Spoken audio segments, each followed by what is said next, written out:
Hi, Peter here. The next few minutes I'm going to walk you through the Trade Contractor Operating System. It is the quickest way I know how to get you to $1 million profit trade business. I've done this for myself, I've done it with other contractors and loads of clients. I'm going to cover off two parts. Firstly, we're going to have a look at the journey to get there, the phases that a business has to go through to get to that sustainable $1 million profit plus mark. Second, we'll have a look at the 6 key systems you've got to put in place to your business to get through there. There's 2 valleys of death on that journey that every trade business has got to traverse. And getting those systems in place means you can get through those valleys faster and with less brain damage than you think is possible. So let's have a look at what that journey looks like. Okay, so how do we actually get to a sustainable $1 million profit business? Well, there's some predictable things that happen.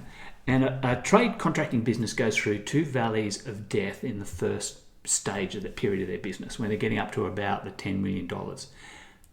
The good news is you can get through these quickly. The bad news is, perhaps it's the bad news, is that they don't stop. You keep going and have to re-engineer your business as you grow. But what's critically important to get to that, over that threshold of $1 million profit, is we have a look at what happens here in these first 2 valleys of death. So typically, a business starts out. Whether you leave your existing job, you've got a handful of clients, you grab a couple of people and you start doing work. You've got clients, you've got work, and you've got to muddle your way through and get things done. And it's great. The business grows. You're delivering a good job. The clients are very happy. As the complexity builds, you start to throw bodies at things. So you might be getting people in to do stuff without building out the systems. And this valley of death happens when you run past the systems that got you there. So the typical issues that a business has in that early stage is that the owner's doing most of the work and got their finger across everything they can get across there. It's kind of running on the memory of that person. There's limited systems in place and they're a little bit ad hoc, and cash flow is a big focus. And if we don't get those core systems in place, this can be a pretty painful place to be. Once you get through that, there's another one to face. But let's have a quick look at this first. What happens here is that why some people get stuck in it is there's a lot of stress, disillusionment, and overwhelm. Now, this is how the business can feel in this place here.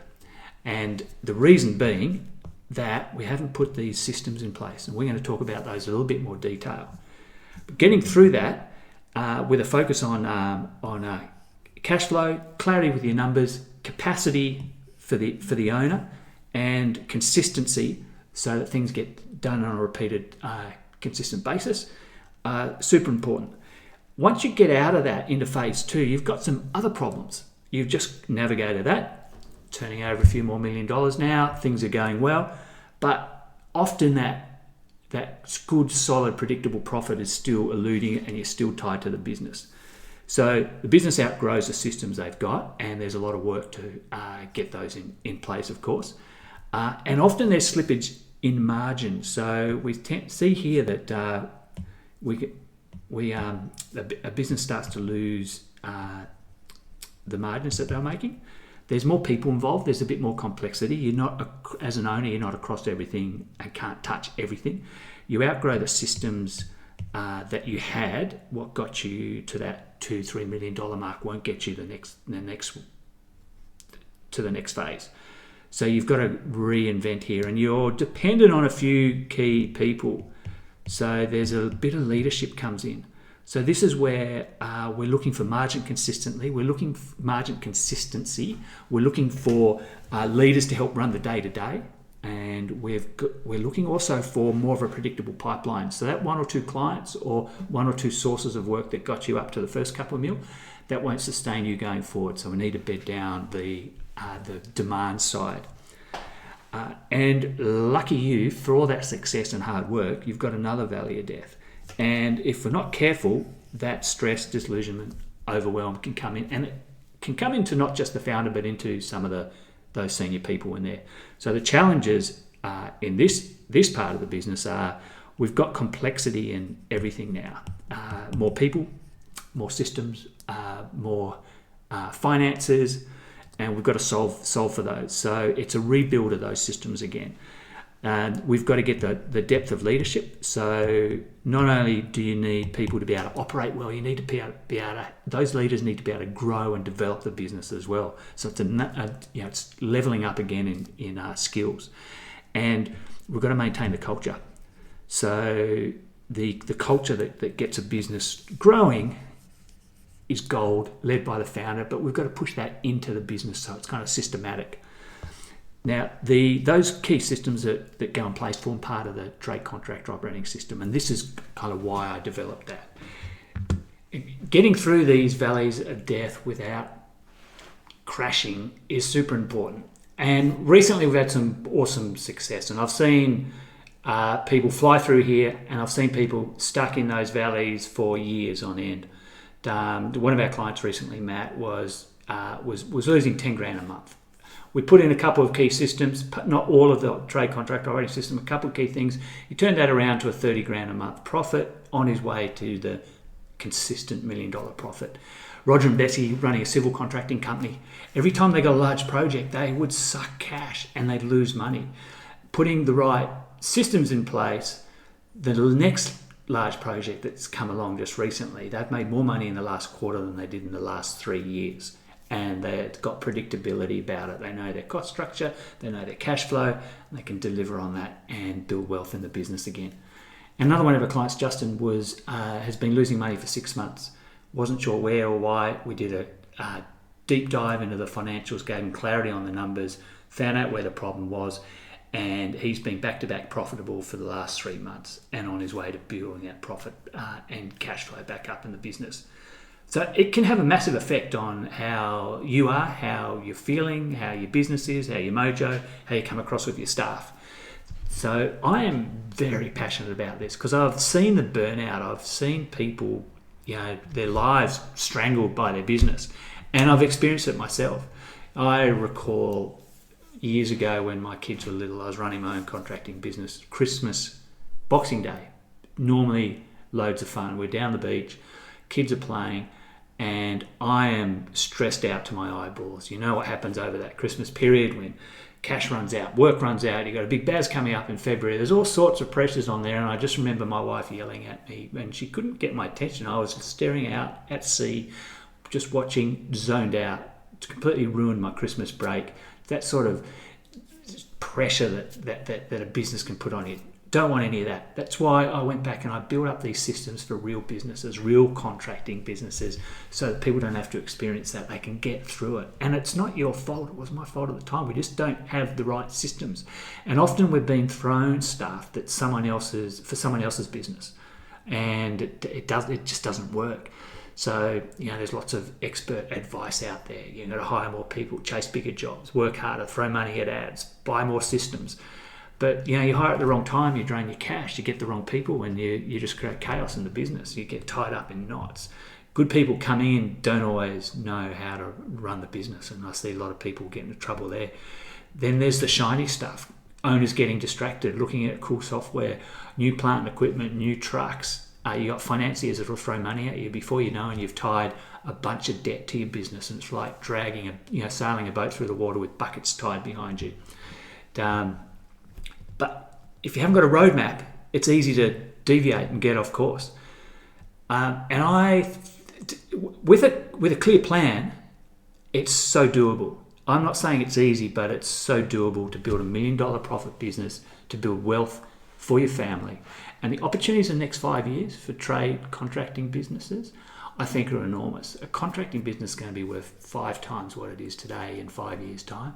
The ability to get someone out to site safely, compliant, to do a task is becoming rarer and rarer. So businesses that can actually operate in that space are going to be worth a lot. I'm very excited. So that's why this system's in place. We're having great results with it. Now I'm going to run through the actual nuts and bolts of it, so how you put it into your business. Okay, so what we're going to do now is I'm going to map out the 6 key systems that form part of the Trade Contractor Operating System.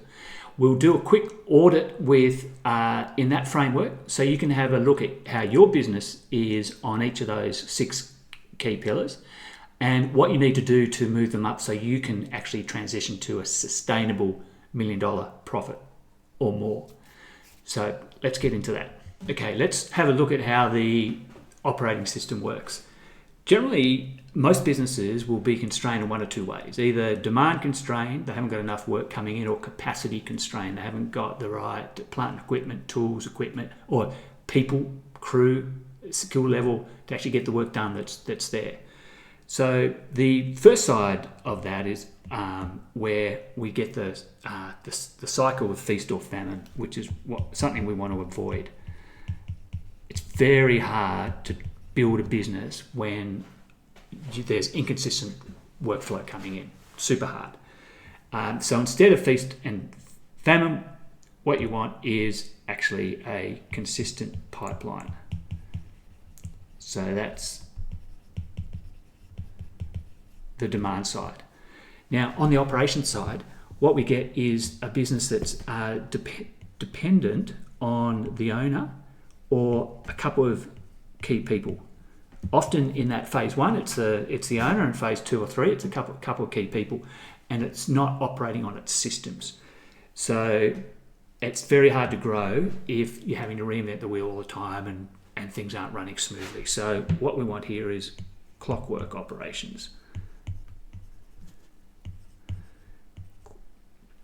Clockwork operations will mean that when you put work in, it's going to get executed in a solid manner. But that's all very good if you're making the money. And often we get busy but broke when we're in that one of those valleys of death, and we're not getting the margin that we should. So what we're after there is the profit that you deserve. It comes down to a lot of things: pricing, delivery, of course, mindset, a lot of elements on that. And we've got to make sure that that business engine is working. So when you fill it up and put more work in, you're actually making the money coming out. So the business won't work with one of these in place if you've got the other side of the equation not functioning.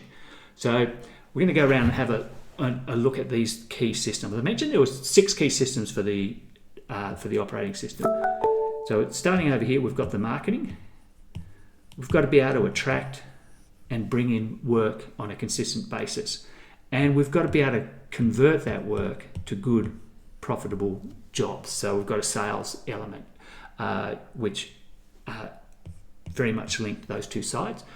On the operations side, we've got our delivery, how we operate, the systems and processes that go in place, the tools in the business that we use, and our people. Have we got enough? Are they the right people? Are they trained up? And can they deliver what we need? And then to ensure we don't go broke and stay busy, we've got to have a really good finance system.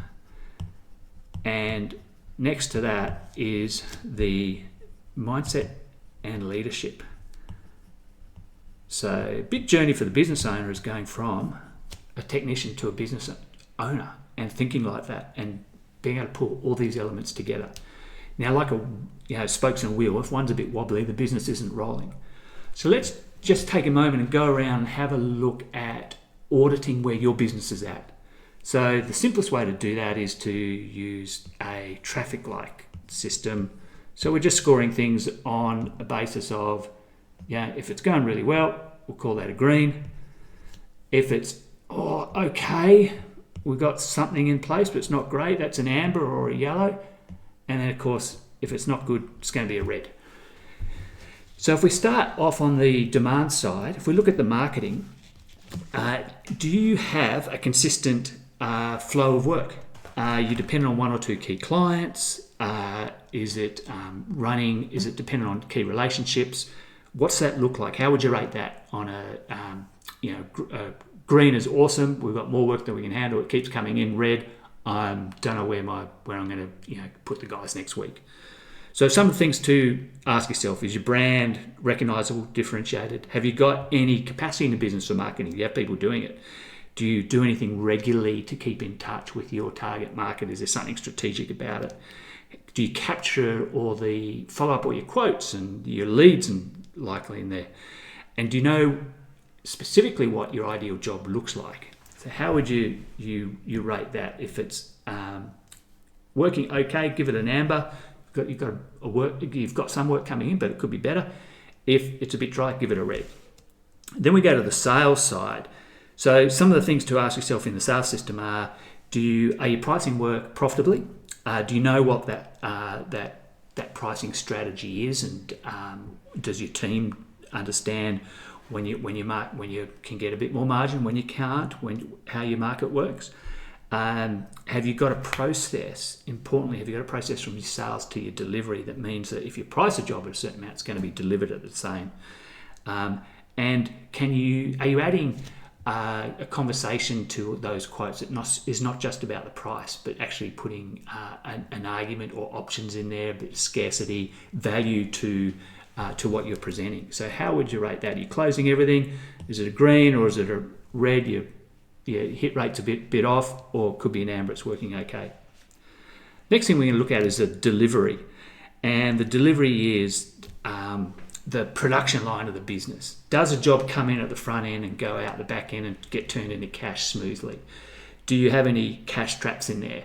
Is your work in progress being closed out quickly? Are your progress claims going out? Do jobs sit in the system but don't get invoiced? Do you have a system at all? Have you got standard operating procedures or checklists or repeatable ways of doing the sort of work you do? How would you rate your delivery? And whether if red, it's not working. The best indicator for your delivery is your gross profit. So is your actual gross profit, and that's a conversation too about how that's measured properly. Is it where it should be? Is the operations efficient? And then we've got the people. Have you got enough people in the business to deliver what you've got to deliver? And there's a pipeline. Are you struggling for staff? Is your turnover high? Have you got the right skill set in there? Has everybody got their right employment contracts? They understand that what they've got to do, what a good day looks like. Have they got the right scorecard?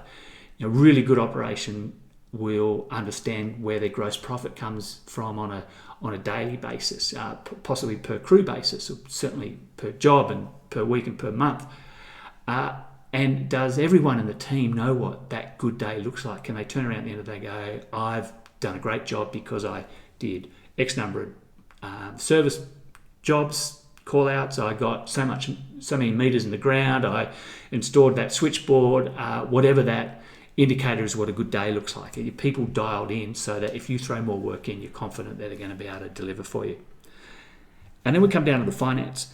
And the finance is, you've got to have clarity in the numbers at the very beginning to, see if you're on or off track, but make sure that when you make changes in the business, you can see what the positive, if there's a positive result or not. So in your system, are you reviewing your job costing after every job? Is it on a weekly basis or a monthly basis? Do you understand your break-even point, your true cost of labour, your labour utilisation? Your invoices cleared out quickly. You're managing your debtors. Does your cash flow keep flowing because you're tight on that? You're taking deposits. Have you got a financial dashboard to look at regularly? If you can't put your finger on your gross profit every week at least, if not every day, if you can't put your finger on your net profit and your break-even point, if you can't put your finger on understanding how much work you're going to have coming up in the next 3, 6, 12 months, then you need work in there. But super important to get the finance system up and running. So just give you a score on there and see how that's running. Now, then we've got the leadership side. This is the last point, but there's a transition that every business owner goes through from starting off as a technician working in the field.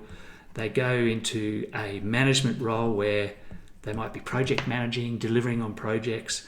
There could be a next step of a general management type role where you're now looking after The kindergarten, managing the people and all the compliance that comes with it, safety and quality and HR.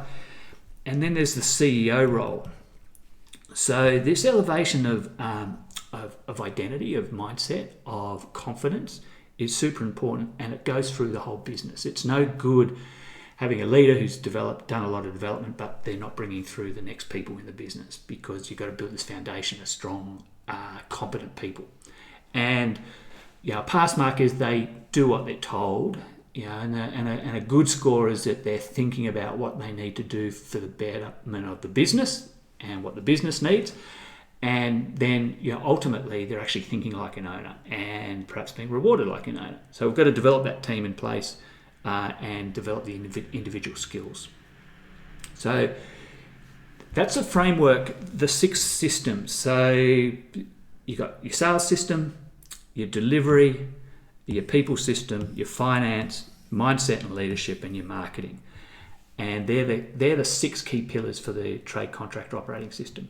So on there, that framework, if you draw a circle and kind of score on a that traffic light system, just it'll give you an indicator of what the next right thing you've got to do in the business. Are you demand constrained or capacity constrained? And that will influence which side of the equation you've got to work on. So this is the demand side, sales and marketing. If it's capacity, it's delivery and people. And if the work's going through all right, but you're not making the money, then you've got an issue down here. We've got to work on the finance and the leadership side. Okay, I hope that's not looking too messy for you. Here's a clearer picture. You go around and do that audit of your business, and it'll give you an indicator of where you need to start. But there is something we need to put in place first. I'm going to run into that now, or explain that in a little bit more detail. Before you can actually get working on the business, there's some fundamentals that you need to put in place. Firstly, you've got to have capacity to actually make improvements. So you need to be able to spend some time on the business. That cliche is so true. If you haven't got time to work on your business, you're not going to be able to improve things. You've got to have clarity from your numbers. So you need to know your break even, your margins. You need to know your labour costs, your utilisation. These are non-negotiable. You've got to have them in place. You've got to be forecasting, and you've got to have a rhythm that gives you consistency. So you've got to have an operational rhythm in your business. So what that consists of, hopefully on a weekly basis, there's a meeting you're looking forward, and you're planning, resourcing, and sales and business development. And at the end of the week, there's a meeting where you're looking backwards and you're saying, well, how did we go? Where did we go wrong? Where can we improve? What was profitability like in our jobs? What is our utilization like? And then there's numbers that come into that from the clarity that you get, the finance module that you build out. You can see if you're on track, and you know what that good day and that good week looks like. That operational rhythm on a daily, weekly, and monthly basis keeps the business moving on track. That's sort of ticket to entry. Now you want to get clear on the destination. So if you're building a business that is going to be producing $1 million plus profit, it's not that exciting for the people in the business. That's not going to, well, I just want to work hard and make $1 million for the owner. There's got to be something a little bit more substantial in there. So we build the business model for your business. We build it in a way that covers off 4 key areas: finance, your market, who you're serving, operations, and the people. And the important thing here is you've got to make sure these are aligned. So you've got to have a financial element to this, and business planning is a waste of time, except this: 1 page, 1 strategy map, key areas covered off, and your alignment positioning confirmed. So the numbers, the market we're serving, our operations, and our people, and working towards a goal of building that business that's going to generate $1 million plus profit. We break it down to what's the first step. So generally we look at horizon 1, horizon 2, and horizon 3. But the first step, are we aligned so that these things all make sense. Have we got the right people to serve the right customer, and have we got the right processes going in place, and we're getting the right margin? It's no fun if you're in a low margin market trying to make lots of profit. Are we playing the right game? So there's a little bit of work in that, but once you have that destination, then you can bring people on the journey, and you can measure the gaps. Once you've got the gaps, you know where to work. Back to our audit around the grounds of what areas where we're perhaps strong or weak, we then have to execute. We're executing on the customer side, on the operations side, and the profit side. And probably the best way to describe this is we are going around here, but like a glider riding the thermals, we just get better. So the marketing system you need in phase 1 is different to the marketing system you need in phase 3. You don't want to build you don't want to over-engineer it. What you need in sales is different when you're starting than when you're in the middle of it, and so forth. So each time you go around these areas, depending on what your business needs at the time, oops, that didn't work very well. You actually build up. Can't do it three-dimensional, but you get the picture. You're growing the business, but you're going over the same systems. There are no new systems you need in it. You just need those 6 systems, which are these. You just need them at a different level of sophistication on each step. Okay, if this is making sense, but you want a hand to step through it for your own business, you can book a time with me, a 45-minute session to do this audit, or you bring the audit with you on the areas that you need to work on the business. And we will go through and put a plan together for you. We'll pinpoint your biggest constraint, what's going to have the most impact on your business. We'll put work out the fastest and safest way to get you past that constraint, and you'll walk away with a plan. Now, whether we work together or not, you'll have value from having that conversation and getting some expert advice on what's the next right thing for you. And if it is the right fit, I can explain in a lot more detail on how we actually work with our clients to implement this system so that you can achieve that $1 million, consistent $1 million plus profit in the business. Not just the revenue, the profit, money, time, and freedom out of your business. Drop a message in the chat, profit. I'll come back to you in the comments, or reach out via LinkedIn or the website, or direct DM me.